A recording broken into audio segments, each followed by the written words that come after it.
Yesterday, we spoke about the nature of the risk and the threats environment that we're operating in. And one of the points that came up was that actually, if you listen to the strategists today talk about the threats we are facing, whether it is pandemic or whether it was climate change 6 months ago, or cyber terrorism, or resource depletion, day zero for waters, or hyper-urbanization, it feels that people like yourselves, like me, like others like us, are grasping for a language to describe it. That the language we have is an analog language for a digital age, or even a post-digital age. One of the points that came up yesterday was it is as though, and Stan, this is a point that I know I've heard you make many times, it's as though we're trying to describe 2025 crises in 1995 language. And the truth of the matter is that it is not just the scale and the scope of the threats we're facing, but the intrinsic nature of the threats that we are facing that have changed. And one of the discussions that we've had in the ISRM is that evolutionary, in which is a natural stage, it's a natural process? Is it revolutionary, in which case you break down the systems and rebuild them? Or is it in fact mutational? Is it a species jump? Is it a jump to another class of being and existence? And if so, then how do we engage with it? As was mentioned in the introduction, I've worked on both British, European, and international standards around crisis management. And I think there's a general sort of consensus in there that crises are abnormal, they're unstable, they're complex, and they threaten the strategic objectives, the reputation, or in many cases, the very existence of an organisation. They truly are existential bad times. Crisis management, we would define crisis management as not just about crisis response. We think there are all sorts of pitfalls in actually just constructing the practicalities of crisis management purely in terms of bad things happen, now deal with it. To us, it is about preparing for the crisis. There's a whole different series of dimensions to that. It's also about response, recovery, and of course closing the loop around improvement, something I'll come back to in a few moments' time. I think the broader context of crisis management is resilience, and we've done quite a lot of work on what this actually means. The truth is it means many different things to many different people. But I think there's a growing consensus that it is comprised of both continuity, getting through the bad times, typically in the short, but not always in the short term, but also that adaptive capacity, how you can actually understand better and adjust your approach, your frameworks, your structures, your institutions, behaviours, etc., to the world of the present and indeed the future.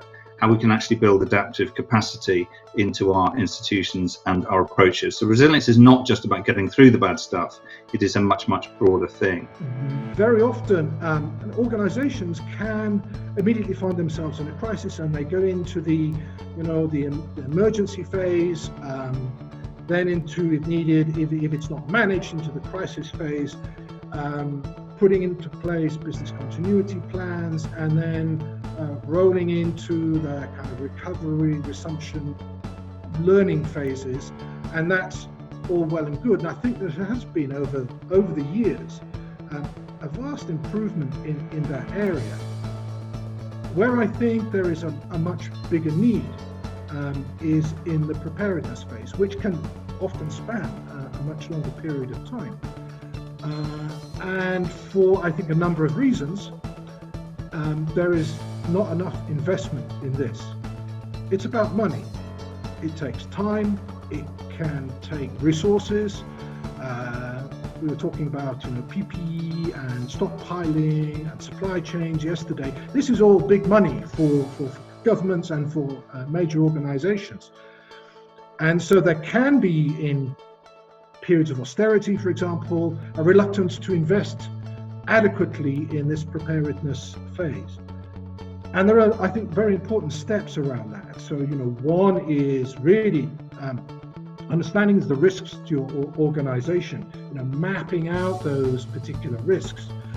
Better you do that, the more resilient you are going to be to any particular shock that hopefully won't then become a crisis for you, even though, as I mentioned before, it could be a crisis for others. But the first tendency in a crisis is to tell everybody, all hands on deck. everybody, we're going to link arms and we're going to do this, and I will tell everyone what to do. If you watch old movies of sailing ships where the captain starts giving out a staccato burst of orders, do this, do this, do this, do this, and the organization responds very, very quickly because they trust his every instinct. In reality, at the Battle of Trafalgar on HMS Victory, Horatio Nelson had 850 sailors, 8 decks on that ship, 3 gun decks. He could give orders out, but in reality, most of the actions that occurred because people knew what to do, or they could figure out based upon the intent of the commander, the derivative things, the implied tasks that had to happen. So the idea that we are going to centralize, when we have a crisis, we're going to bring everybody to the conference room, we're going to buy pizza, we're going to get in there, and the boss will start getting centralized because we got to be focused, is alluring, but in my view, it doesn't work anymore. It may have worked at one point in history. It doesn't work now, because we have to move very, very quickly.